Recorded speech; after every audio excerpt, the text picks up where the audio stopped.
Buenos días, jóvenes estudiantes. Reciban un cordial saludo. Soy la licenciada Ángela Apaza, docente de la Unidad Didáctica de Cuidado del Medio Ambiente. El día de hoy daremos inicio a una serie de videos que tienen como objetivo fortalecer los conocimientos referentes a la unidad didáctica. En primer término, daré a conocer sobre la ecología y su historia. Introducción a la ecología. Podemos definir el término ecología como el estudio de las relaciones mutuas de los organismos con su medio ambiente físico y biológico. Este término está ahora mucho más en la conciencia del público, porque los seres humanos comienzan a percatarse de algunas malas prácticas ecológicas de la humanidad que se han dado en el pasado y que se dan con mayor relevancia en la actualidad. Vemos a diario cómo el ser humano se está encargando de destruir a la ecología, ¿no? Entonces, la ecología es el estudio de cómo los organismos vivos interactúan entre sí y con su medio ambiente. Los seres vivos están en permanente contacto entre sí y con el ambiente físico en el que viven. La ecología analiza cómo cada elemento de un ecosistema afecta a los demás componentes y cómo es afectado, ¿no? El hábitat constituido por factores abióticos y factores bióticos, es decir, factores abióticos que no tienen vida y factores bióticos que tienen vida. Veamos. Los factores abióticos podemos observar en el cuadro, constituidos por la luz solar, el suelo, el agua, la atmósfera, la humedad, la temperatura, la presión atmosférica, los vientos y etcétera, ¿no? Considerados factores abióticos. Es decir, los factores abióticos tienen que ver precisamente con todo lo que está fuera de los bióticos. Es decir, todo lo que le da al ecosistema las características que permiten generar la vida de las especies que en él se relacionan, ¿no? Entonces, los factores abióticos indispensablemente se tratará de elementos que carecen de vida y por lo tanto no serán los responsables de los cambios en el interior del ecosistema. Los factores bióticos. Observemos en las imágenes constituidos por la flora, la fauna, es decir, la flora compuesta por distintos tipos de plantas, la fauna compuesta por distintas especies de animales. Podemos incluir dentro de los factores bióticos a las bacterias, tales como el Helicobacter pylori, la Escherichia coli, el Mycobacterium tuberculosis, el Streptococo, causantes de ciertas enfermedades en los organismos, ¿no? Y a los hongos, hongos, por ejemplo, el Cándida, causante de ciertas infecciones de la piel, a los parásitos como el cisticerco y a los virus, que casualmente, gracias a un virus, estamos en aislamiento social. Entonces, los factores bióticos, por su propia definición, son los que tienen vida y entonces movimiento. Por lo tanto, deben adquirir energía, es decir, realizar un proceso de alimentación. Los factores bióticos son los componentes vivos del ecosistema.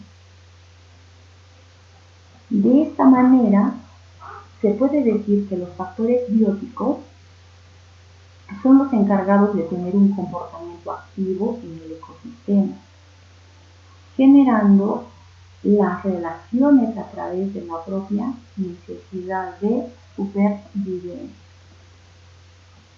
Pero podemos discutir en el caso del ser humano, ¿no? Lo podemos discutir en el caso del ser humano. El ser humano ha expandido su necesidad más allá de la supervivencia, sobrepasando así los límites y llegando a destruir la ecología, ¿no? Quisiera resaltar la importancia de los factores abióticos. ¿Por qué la indispensabilidad de los factores abióticos? Veamos, los factores abióticos pueden prescindir de los factores bióticos, pero los factores bióticos no pueden prescindir de los factores abióticos. ¿Qué quiero decir con esto? Veamos con un ejemplo. El sol es considerado un factor abiótico. El sol es un ente, un factor tan importante para la vida del ser humano. Gracias al sol se le considera como la estrella principal y central del sistema solar. Recordemos, ¿cuál es la función primordial del sol? Es la de proporcionar luz, calor y energía a la Tierra. Entonces, el sol puede llegar a ser un factor limitante, ya que es la fuente de energía para los ecosistemas y la vida en general. Otro ejemplo, las plantas necesitan de la luz del sol para realizar el proceso de la fotosíntesis, ¿no? Veamos en el caso del suelo. El suelo es muy importante en los ecosistemas por ser el sustrato para el desarrollo de las plantas. Es decir, el suelo es en donde comienza la alimentación. Recordemos que el suelo está compuesto de minerales, agua, aire y materia orgánica. El suelo le proporciona el ciclo de nutrientes primarios para la vida vegetal y animal. Actúa como una base para la alimentación. Ojo, la calidad de nuestra alimentación depende mucho de la calidad de nuestro suelo. Entonces, he ahí la importancia de los factores abióticos para los seres vivos. Definamos la ecología según el término griego. La palabra ecología proviene de los vocablos griegos. Oikos, que significa casa o lugar para vivir. Logos, conocimiento o estudio. Es decir, el estudio de organismos en su hogar, en su medio ambiente nativo. El término de ecología fue propuesto por el biólogo Ernest Haeckel en el año de 1869. Pero muchos de los conceptos de ecología son anteriores al término en un siglo o más. Es decir, existen varias concepciones de distintos autores. Veamos. Concepciones de la ecología. Mencionamos primero al padre de la ecología, quien es Ernest Haeckel. ¿Qué dice Ernest Haeckel? Indica que la ecología es el estudio de las relaciones de los organismos con su ambiente, inorgánico u orgánicos y en particular el estudio de las relaciones de tipo positivo, amistoso o de tipo negativo con las plantas y animales con los que conviven.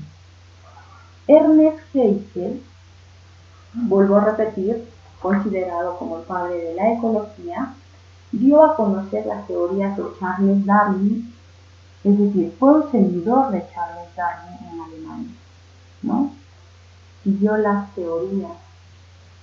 Consecuente a eso, siendo uno de los mayores exponentes del evolucionismo en su país, también hizo aportes en diversos campos,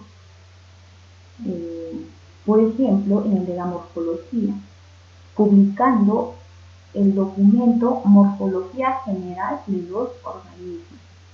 Dentro de la publicación de ciertas publicaciones aparecieron una serie de dibujos, ¿no? Una serie de dibujos donde se muestra el desarrollo embrionario de distintas especies. Ernest Haeckel también estudió el origen de la vida. Haeckel, además, creía que todos los animales tenían un antepasado en común.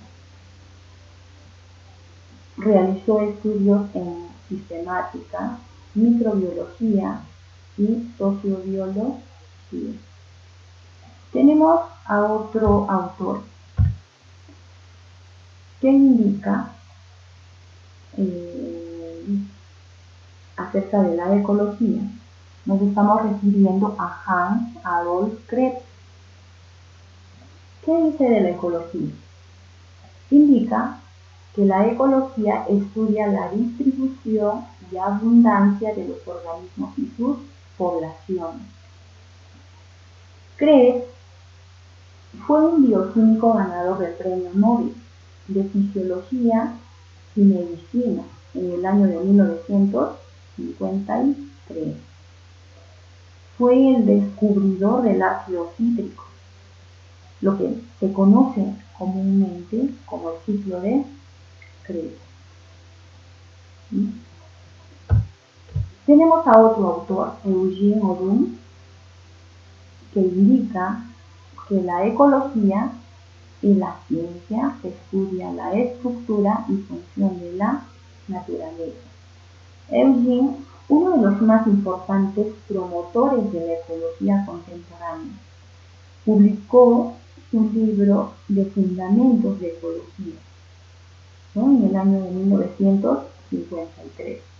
Libro que al inicio despertó ciertas polémicas, aunque fue luego aceptado en los Estados Unidos, ¿no? Al tiempo se sucedieron ediciones en varios idiomas y la obra sería conocida únicamente como ecología. Finalmente tenemos a González Bernaldez, quien dice que la ecología es la ciencia que estudia la economía de la naturaleza. Ecología es una ciencia muy cuantitativa. Bernaldez, un ecólogo español, pionero en la ecología terrestre en España, fue una figura que destacaba por su apoyo dado al movimiento ecologista en España, ¿no? Durante su carrera científica, y al darse cuenta de la importancia de la intervención del hombre en los procesos naturales y de la educación ambiental. Bernaldez tomó parte en iniciativas como participar en la elaboración de las recomendaciones de la UNESCO, ¿no? Concernientes al tema del medio ambiente. Bien, jóvenes, con esto terminamos con el video. Nos volveremos a encontrar en el siguiente video. Muchísimas gracias.